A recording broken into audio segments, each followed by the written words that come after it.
Well, at last count, 6 MLB teams still need a manager, including your Minnesota Twins, and I've got just the guy to talk to us about what that all means. But first, let's get strapped in. Let's get locked on Twins.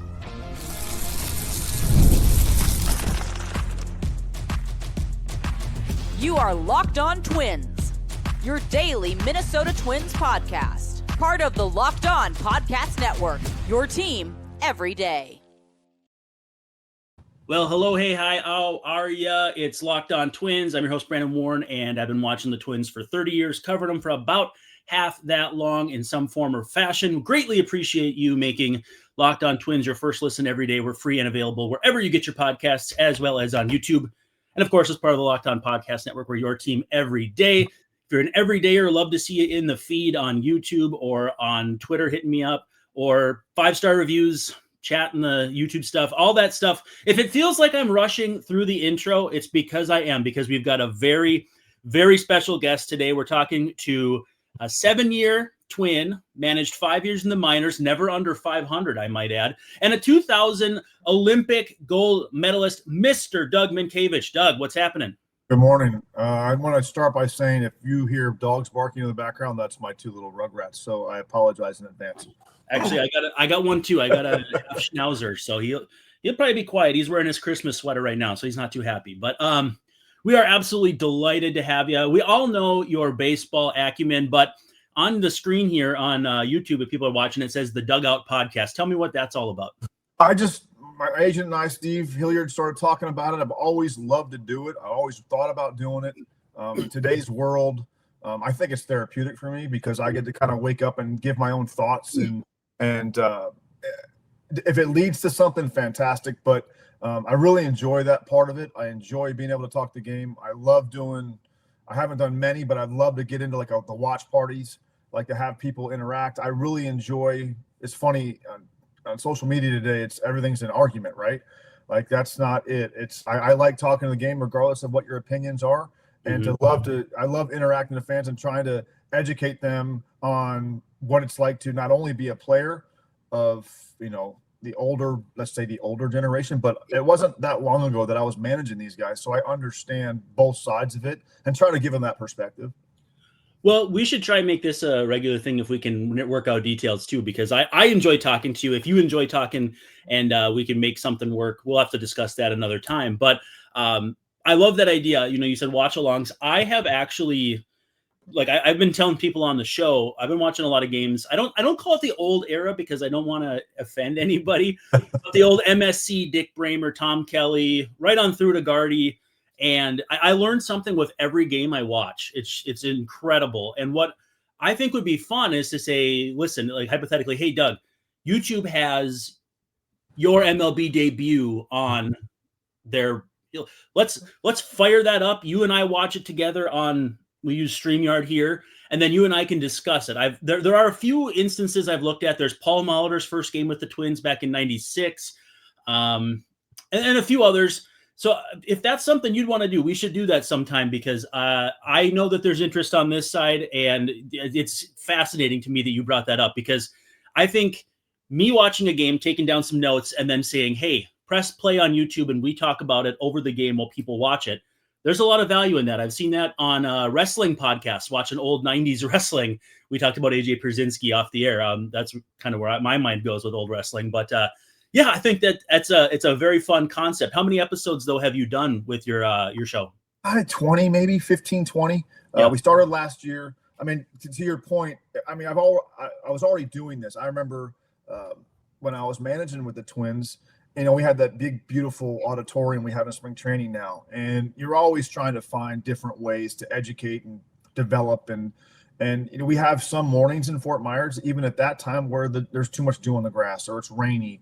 And we're trying to find time to keep guys in. And I told everybody, Brad Stile and everybody else, like, why don't we just, if you can play 3 pitches of a game in a situation, we can talk for 35 minutes on what it changes and how it changes from pitch to pitch as a player, what our managers are thinking. Because I felt like not only is it when your players understand what the manager wants it to look like, it makes the manager's job easier, and it makes everybody feel more relaxed. There they go again. Yeah. But I know that's to me, that's where, when I look back at my time with the Twins as a manager, that's where I think the success came from, because we kind of had the same group all the way up. And I realized that the way it was brought to me by Terry Ryan was, this group that we're giving you is very similar to the group that you were a part of as a player. And I took it upon, and we discussed it like this is the next team that brings respectability back to the Twins.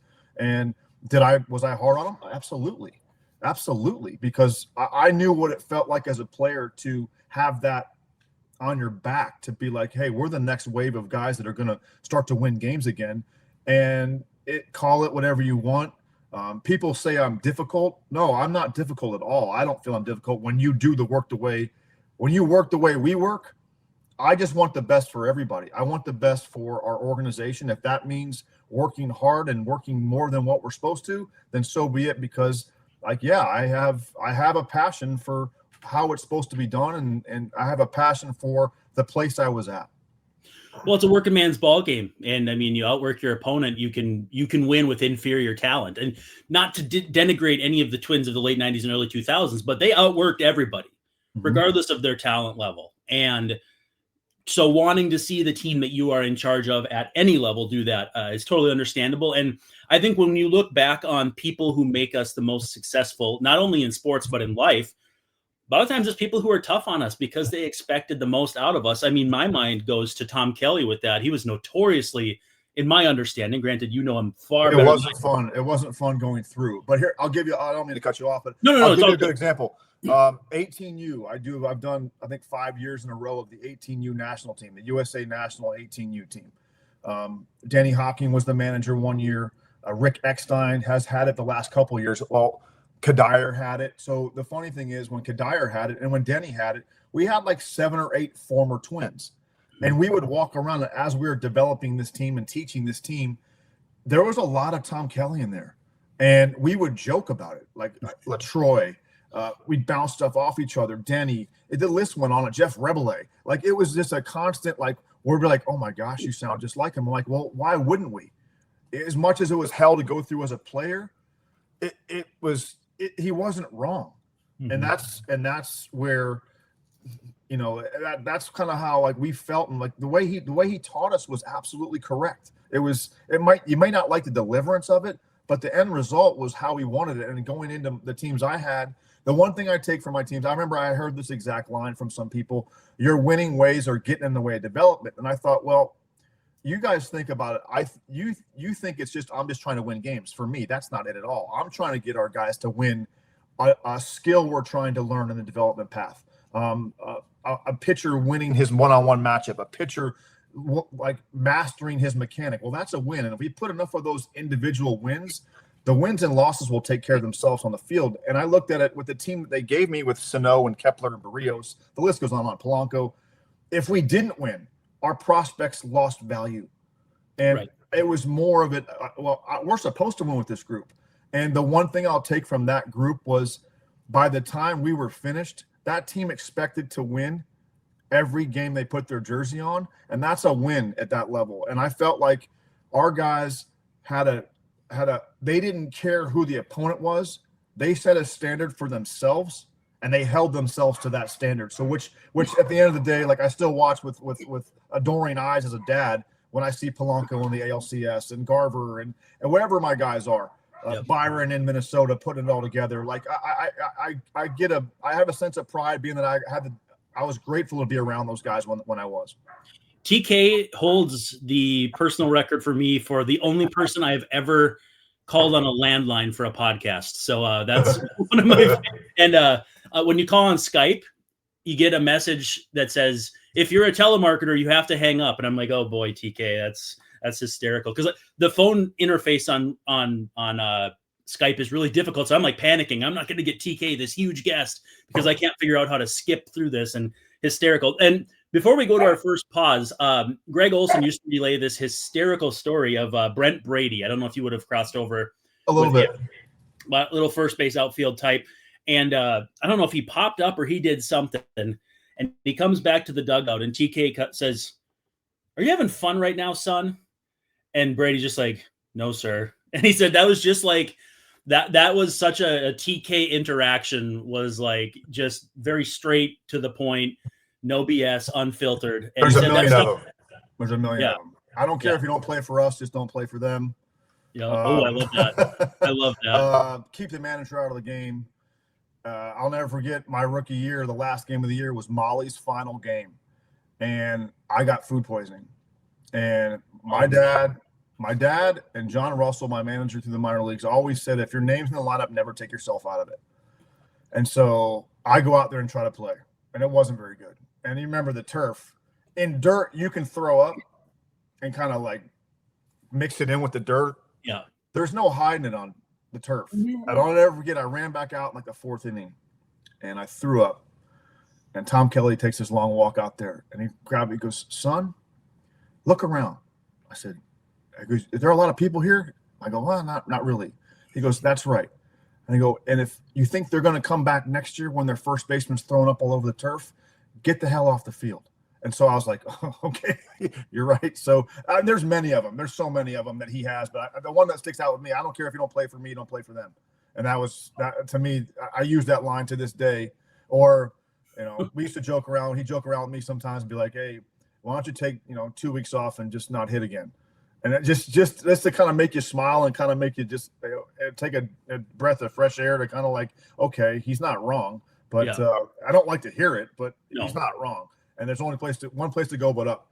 That's great. Well, hey, we'll take our first pause. When we come back, I want to ask you about how, so you can mentally prepare for this, how watching the game changed for you before to when you managed and now. So that'll be the first thing we get. But first, let's take a quick pause. The NFL season is here, and FanDuel has an offer you don't want to miss, because right now new customers can bet just $5 and get $300 in bonus bets if you win. That's right.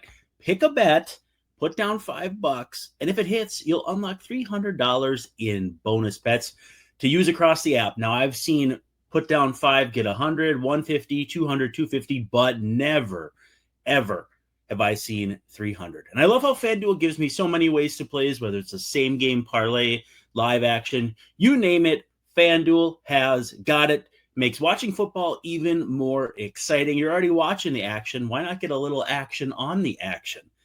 And whether you're a casual fan or if you're a stat freak like me, diving into the stats, FanDuel makes the game day experience so much better. So what are you waiting for? Visit FanDuel.com to download the FanDuel app today and get started. Let's be real. Making excuses does not solve anything. We've all heard them before. It's just stress, I'm tired, or it just happens to everyone sometimes. But when it comes to performance, sometimes your body needs just a little extra support, and that's where Rougiette comes in. We talk a lot about getting in on the action in some of our other ads, but this one's a little different. Rougiette offers fast-acting, doctor-prescribed treatments for ED, designed to help you stop making excuses and start making moves. Rougiette makes it super easy to get started. You just connect with a board-certified doctor, 100% online, no awkward waiting rooms, no in-person appointments. And if you are prescribed, it is shipped directly and discreetly straight to your front door. The process is fast, simple, and private.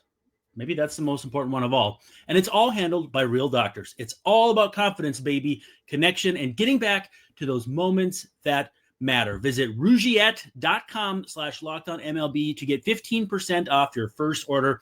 That's RUGIET.com/LockedOnMLB. And don't forget, use our code LockedOnMLB so they know that they know that we sent you. Rougiette, stop making excuses and start making moves. All right, we are back here hanging out with Mr. Doug Mientkiewicz. Obviously, we are talking a lot about Twins manager stuff here, and got to say, I definitely am pandering a little bit with my Twins Division Champions 2002 hat. So I know my audience, and that's why the hat's on for Mr. Doug here. I did want to ask you. So watching the game, how did it change from when you were a player to manager to what you are now, which is someone who's done both? How has that changed how you watch the game, whether it's on TV, in person, or if you're watching it like hypothetically as a scout? What's different? Well, I think for me, like as a player, you watched how a pitcher you might face. I remember like Sunday night baseball was big, right? Mm-hmm. When we were playing, we might be getting the guy that started on Sunday night his next start. Kind of watch how his ball was running, how he pitched against other left-handed hitters, just stuff like that. But it definitely changes when you become a manager and you get past your playing days. For as far as how it's changed as a player to a manager till now. I can remember as a manager when I was still managing with the Twins, I still remember talking to other managers how the front office would make the lineup out for them. And the Twins didn't make me do that. And I saw it coming. I understood both sides. Trust me, there were sometimes managing in Toledo under Gardy and with the Tigers that I was hoping they would, because I would try to do something like with the lineup and change it, and then I would get the call afterwards. Well, if you have a problem with it, just call. Mm-hmm. Like for example, I remember I put Byron Buxton in the 3-hole. It was the only time I ever got a call. I put Byron in the 3-hole in the Florida State League, and Brad called me. I was like, "What are your thoughts on this?" I said, "Well, Brad, I go, his boo-boo, his kryptonite's a slider, and in the 3-hole, he's going to see a lot of them, and that's the idea." Because my thought was, when Byron's a 3-time All-Star in the big leagues, no one's going to flip the back of his card and go, "You know what? Well, he hit 220 in the Florida State League." No one's going to care. Mm-hmm. The more slider he sees now, the more beneficial it's going to be in the long run. So, but things like that, you started to see more and more. I had it with Daz Cameron and Toledo. They were wanting to play center, and whether it's right or center. And so, I mean, I saw that side of it kind of changing. You saw the analytics creeping in. Like I would get an email on which relievers were green, yellow, or red. They used like a stoplight. And like, in my opinion, yes, I understood it and I understand analytics. But at the same token, in the beginning, when I was younger, I felt like it was a slap in the face, because like, I don't need an email to tell me who is down today and who's not. And like, I know my eyes tell me that like I shouldn't throw him again. Like I'm not supposed to. I can't. You set the rules in April or in March in spring training. I follow them. So and then I kind of like the back and forth. And my biggest, we talked about this before. Like I get. Everybody in Minnesota always says fiery, and I was as a player, and yes, I was as a manager, but that's like, there's more to it, like difficult to work with. Well, like at times I've always open for a discussion.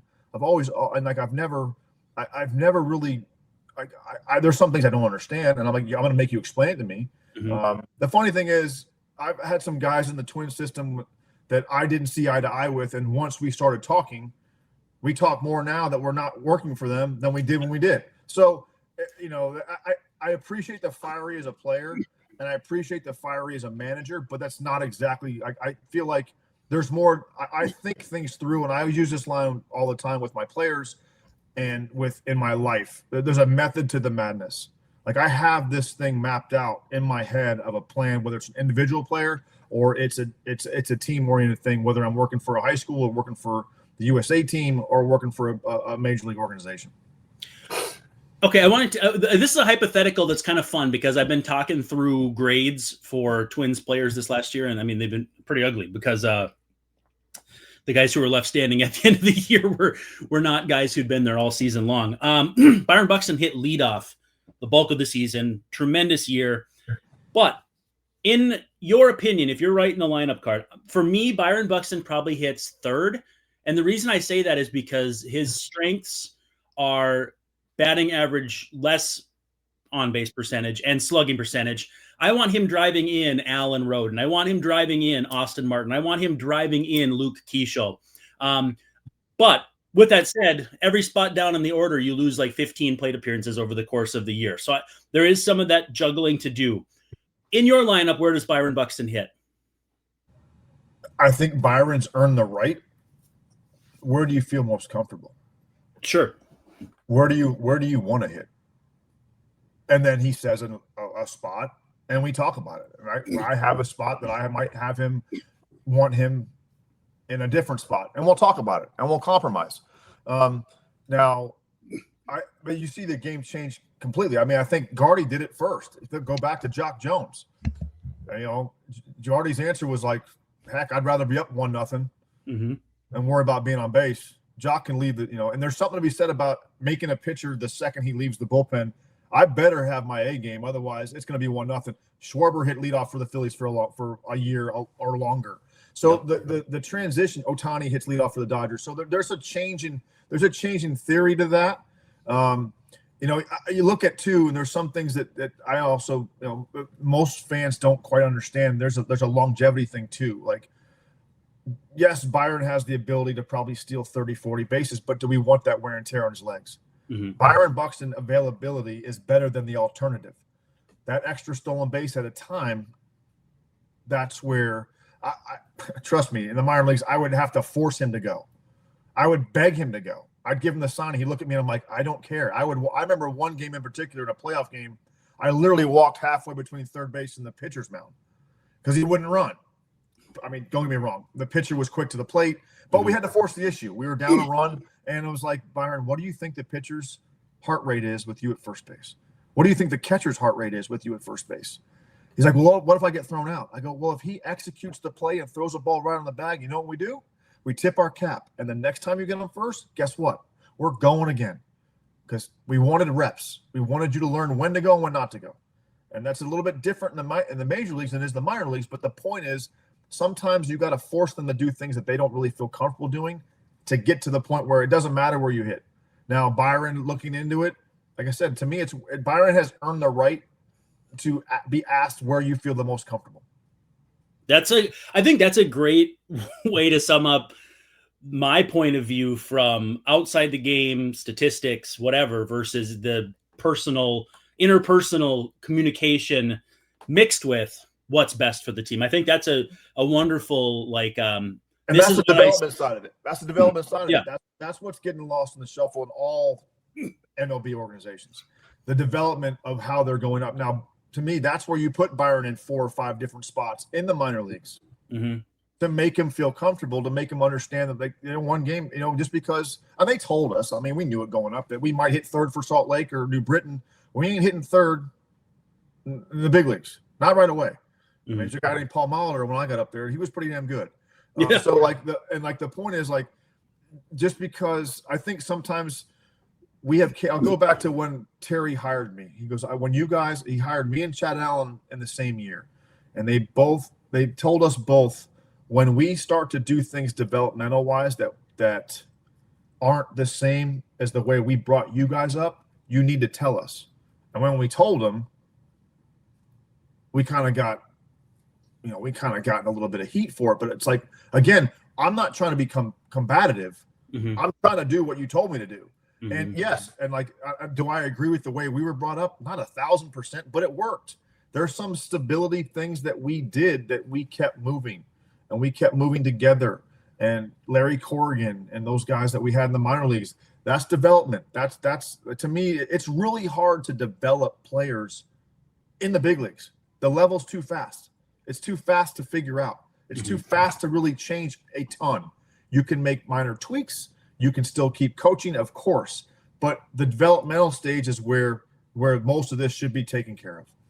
Yeah, and I think you have to be careful to not let perfect be the enemy of good. Development is a lot of ups and downs, and you may make some mistakes along the way with how you handle a pitcher, how you handle.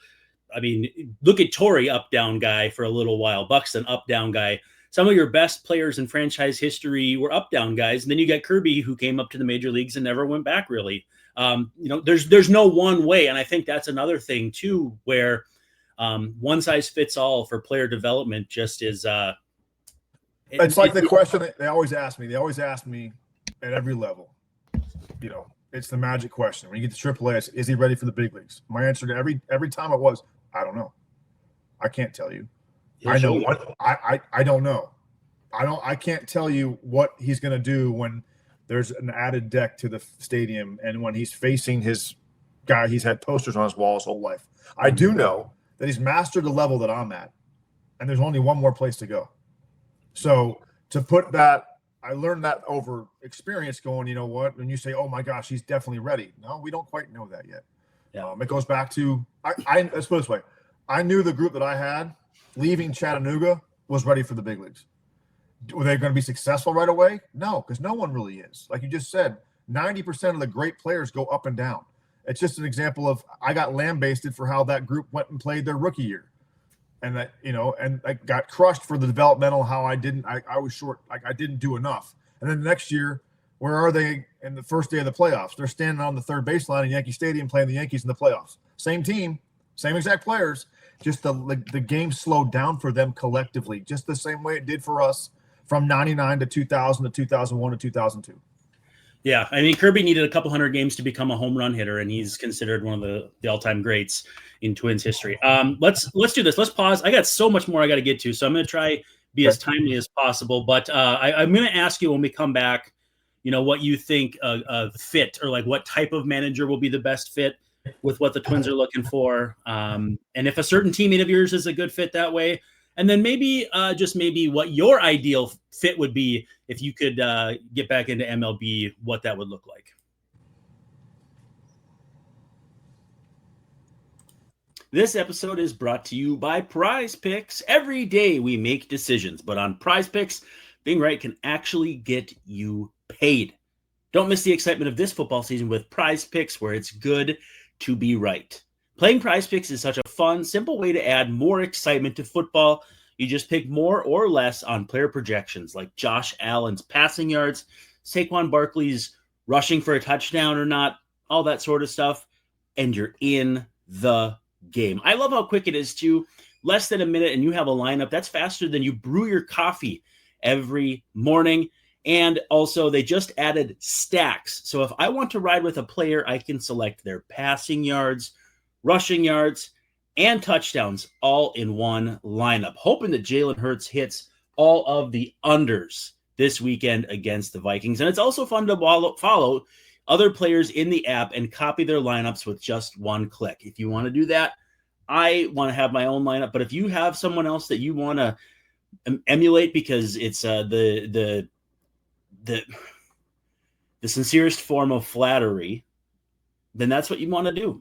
And the new injury reboot feature, easy for me to say, if your player leaves early and doesn't return, it doesn't count against you. And there is a special max discount promotion live on the board right now for the Golden State Warriors versus LA Lakers game on October 21st. So coming up here very soon.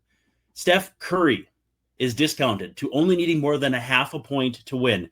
Easiest bet in the game. Mix and match players from football, basketball, and baseball and build your dream lineup today. Download the Prize Picks app and use code LOCKEDONMLB, and you'll get $50 in lineups after you play your first $5 lineup. That's code LOCKEDONMLB for $50 in lineups after your first $5 lineup. Prize Picks. It's good to be right.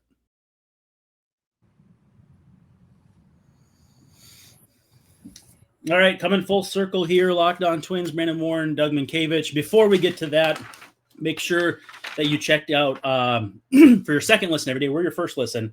The Locked On MLB game night, every game, every night until a World Series winner is crowned. Coming up here pretty soon, we've got Los Doyers and the Toronto Blue Jays. So it should be a fun one. Find MLB game night on Locked On MLB on YouTube or wherever you get your podcasts. Mr. Mientkiewicz, when you would consider a managing job, like if you are a candidate for a job right now, what do you want to know about the organization that's hiring before you even consider? Like we saw Torrey he talked to the Twins, didn't interview with them. What would you need to hear, see, know before you said, hey, let's interview? Ability to be able to choose my own staff for the most part. I mean, not necessarily being told who I could be in the discussion. We can have a discussion who I would want, who they'd want, kind of meet in the middle somewhere. Obviously, look at developmental side for sure. Are we a big market? Are we a small market? What's the 3-year plan down the road? How we look in the future? What do we stand by? What are our standards? What are we looking for? What kind of team do you want? In a perfect world, give me your team. I know Terry brought that up, and at the time I said the Royals. And he was like, why? I said, well, because they're athletic in every position. They can play defense. They can go first or third. They can hit a home run. And so you have intricate stuff like that. To me, the developmental side and who is doing the developing is a big thing for me. Trust me. And people want to, on social media are like, well, he's anti-analytics. No, that's not it at all. Analytics have been involved even when I was managing, even when we were playing. There just weren't a lot of them. But to say that I'm not analytic is not it at all. There's a happy medium to using both. I look back at the Rangers. They brought back Bochy and they won a World Series. And Right. I can't speak for Torrey, but it's a lot of time. It's a lot of and that's some guys are, in Torrey's position. You know what? And maybe Torrey thinks it's not the perfect.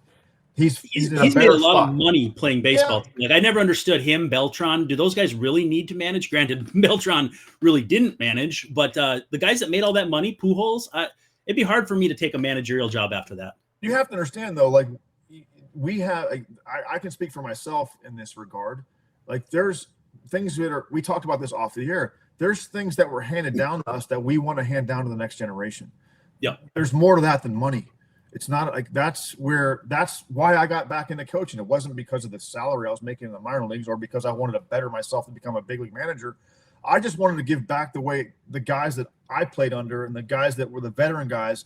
And I think that's the number one thing that gets lost in the shuffle in today's game is you saw with the Cubs with Justin Turner. I mean, he was like another coach and those guys gravitated towards him. And that's one thing in today's game that's getting pushed out that I really feel that people that don't understand that these guys, and that's my whole thing about the analytic versus eyes test is these guys have a heart. These guys have a pulse. They have a personality. Like managing is, you can be the best tactician in the world. If you don't reach people, your voice goes unheard. So, a good example is we're in the cages, just a hypothetical thought. And I walk in and I don't say anything. I know my first couple weeks with the Twins, when I first was hired back, I had players that were like, he doesn't talk. And I'm like, if I come in and start talking to you about your swing the first time I meet you, that's not, I don't know you. I got to know who you are first. I got to know what makes you tick first before we start fixing anything else.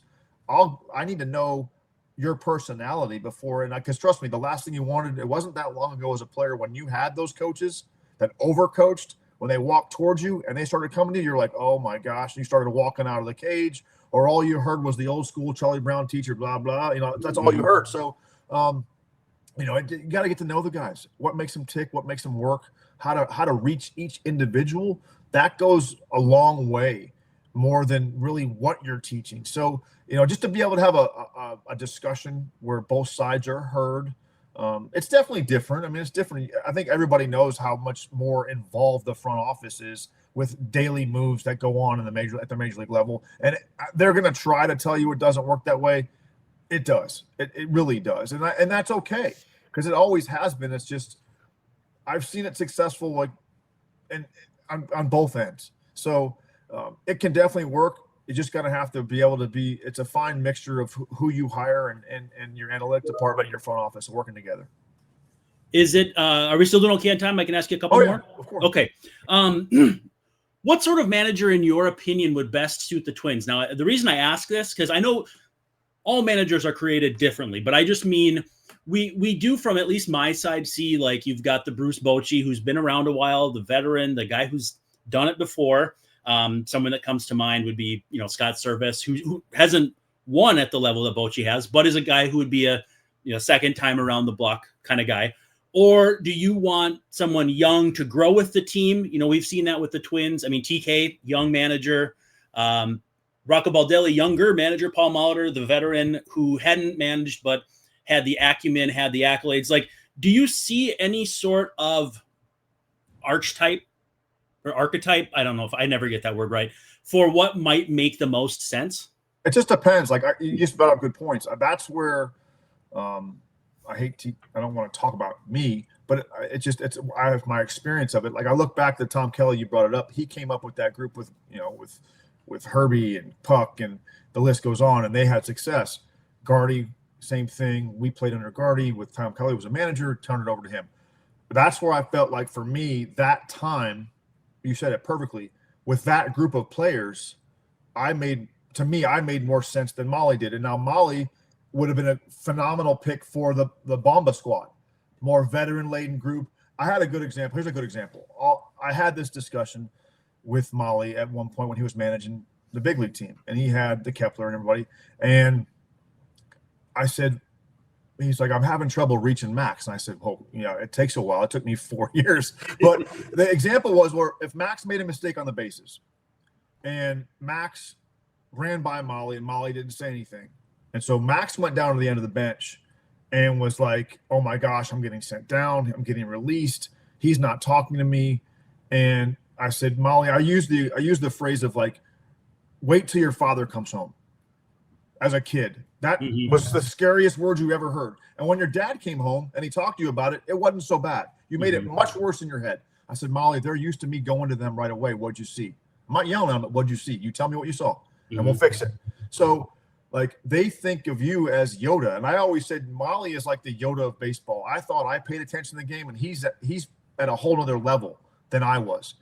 And the point I thought Molly was more suited for, and it's not a shot against Paul at all because I respect the hell out of him and I think he's a brilliant baseball mind and always has been. I give him all the credit for us beating Oakland in 2002 because he scouted the A's and gave us a whole different dynamic of how to beat them. But he was more based on a veteran-laden club than that group that gave him. Those guys weren't ready for Molly. He's quiet. He didn't talk to him much, whereas and people think I yell a lot. I didn't yell a lot when it came down to anything but effort. When your effort's not there, I'm going to let you know. Yep. But everything else, like we were really good. It took a while, but the rapport was good about going back and forth and being like, okay, what'd you see? How did this work? Okay, tell me what your eyes told you to do. And then we'll work on it from there. But so that's an example. It just depends on what direction they want. Do they want to go young? Do they, and I'm not against asking players, your veteran players. Don't give me specific names, but give me a trait. Give me some. They did it with us. I remember thinking like, was it Gardy or Molly? And I'm like, well, flip a coin because they're both fantastic. We'd love to have either one of them. There's nothing wrong with asking when you ask the right players.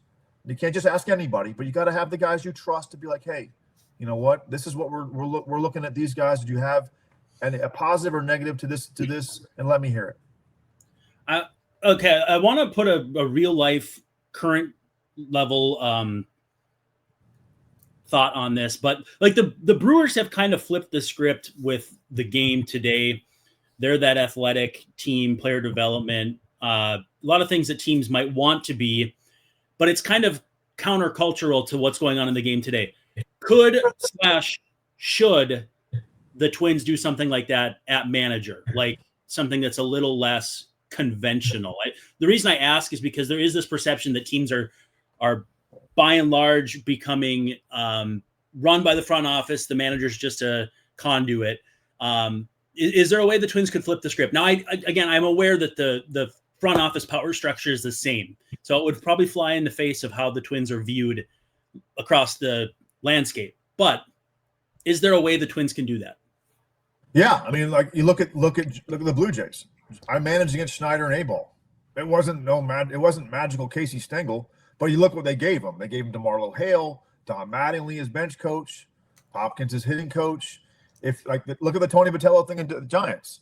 Right. They better, it could be a great hire. It could be an awful hire. Who knows? But they better give him a veteran bench coach who's actually been there before, who's at a different stage. Yeah. I always go back to like what Donnie's doing in Toronto, Mattingly. Like that's huge. Like having that guy to your left, knowing that like, hey, I might do something really stupid. And like, that was my answer to Terry. Was like, Terry, what are you so afraid of?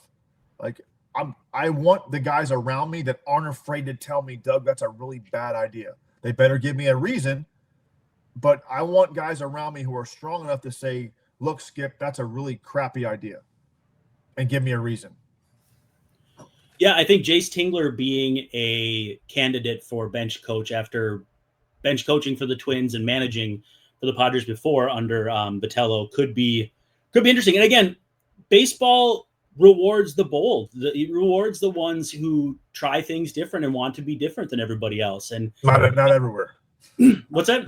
Not everywhere. No, I mean the game itself. I think the game itself, the game at large. If you innovate in the game and do something that everybody else isn't doing, you have a chance to create your own niche that makes you successful in a different way. No, I see that because we did that. I always joked around my first couple of years as a manager in the minor leagues. I was like, well, like we're chasing the game, we're chasing the steroid era when the game's about to come right back in our lap.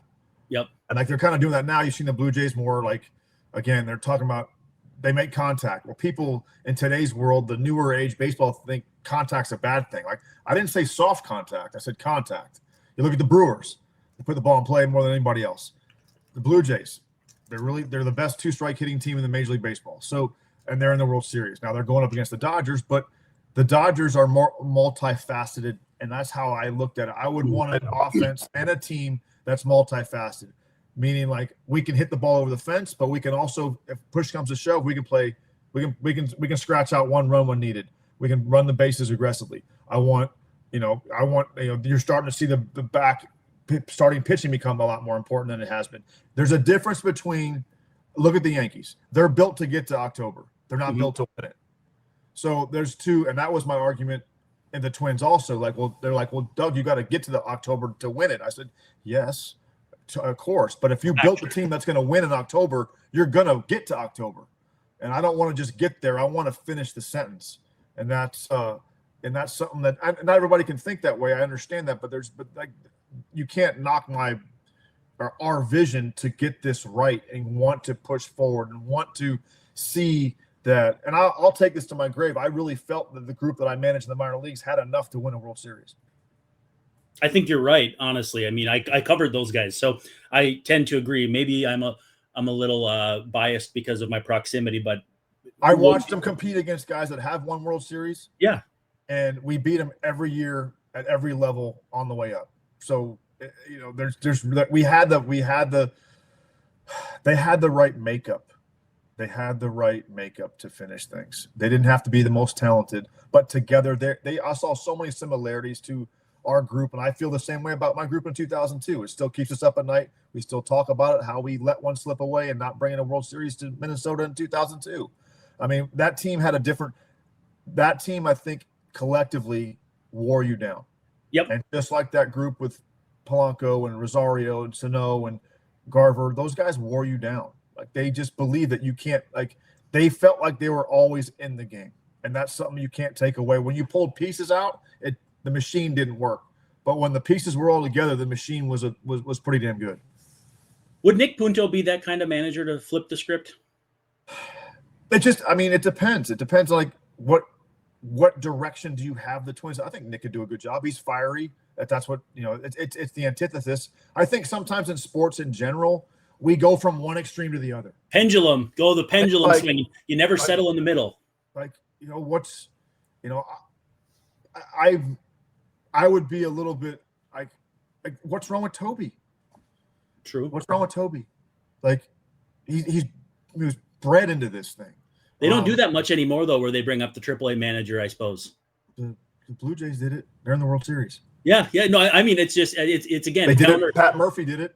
Yeah. He had the best record in baseball. So I mean, like I just feel like I keep going back to I hear Terry Ryan's voice, and I haven't thought about these things in 10 years. But Terry was like, I remember Terry. I flipped the script on Terry. I said, Terry, what's your biggest fear with hiring me as the manager? And he said, I go, is it because I might make mistakes?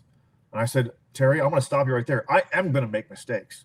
I said, but our team is so young and so bad at the time at being youthful that no one's going to notice my mistakes. And if I do make them bad enough, I'll take all the blame for it. And then by the time we're all doing this together, we have the perfect storm. And now we're a machine that everybody else is trying to emulate. And I think I kind of like stumped him with that because I go, I don't have all the answers. Mm-hmm. I'm confident, but I don't have all the answers. I've never managed a major league game. It's real easy from the couch.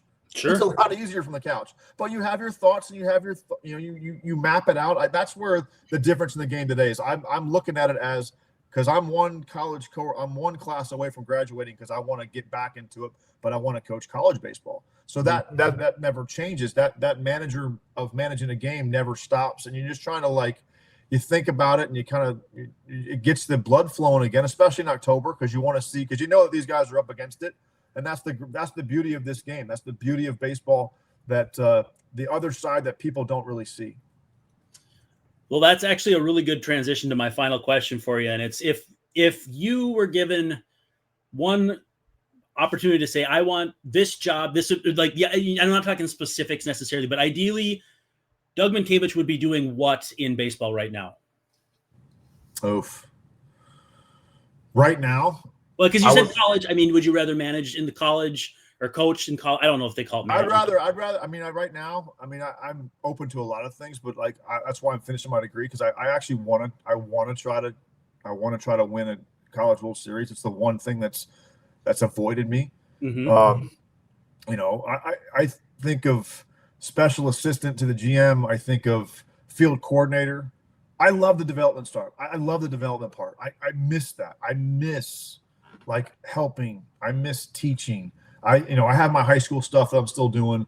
I still have my lessons here. I still have my own son, that's the reason why I stopped managing in minor league baseball, is because I miss so much of my son's life as a player and as a manager. So I stopped managing just because I was like, you know what, my son's in high school. I need to see this. I'm not going to get this back. I want to be a dad for a little bit. And fortunately, I've had that. Now he's in a junior college, so he's close to home. So I'm still doing that. But I miss the competition, and I miss developing, and I miss being around, having control of being able to, I think back to calling guys up and the fun stuff that we would do, and remembering that each one is special. Remember that each time is different, and that this is a conversation that every person for the rest of his life is going to ask him about, that conversation, to make it special and to make it unique, and understand that you never take that for granted. And that's the stuff that I miss. I miss being around the guys. And granted, don't get me wrong, when they're struggling, my phone still blows up. I still get texts from Corey Seager to fix his swing. And I'm like, your swing's just fine. You need to stop texting me. But that's the stuff that I miss. I miss developing. I miss being around the guys. I miss being in the trenches with the guys. Well, Doug, I monopolized your time plenty. I appreciate you so much for hanging around longer than we had discussed. Man, I learned. I wish I had a magic button to push for us in Minnesota. I wish I did. I wish I had a magic button for us to push and have us get back to where we belong. We deserve to be at the top of the AL Central. Well, maybe we can get back on again here real soon, because I really enjoyed this, and I have a lot to learn about this game, and I feel like you have a lot to teach. But you probably want to teach people a little more closer to the game than me. So Thanks again so much for checking out, hanging out with us. He's Doug Mientkiewicz. I'm Brandon Warne, saying thank you so much for hanging out with us, and we'll see you tomorrow night.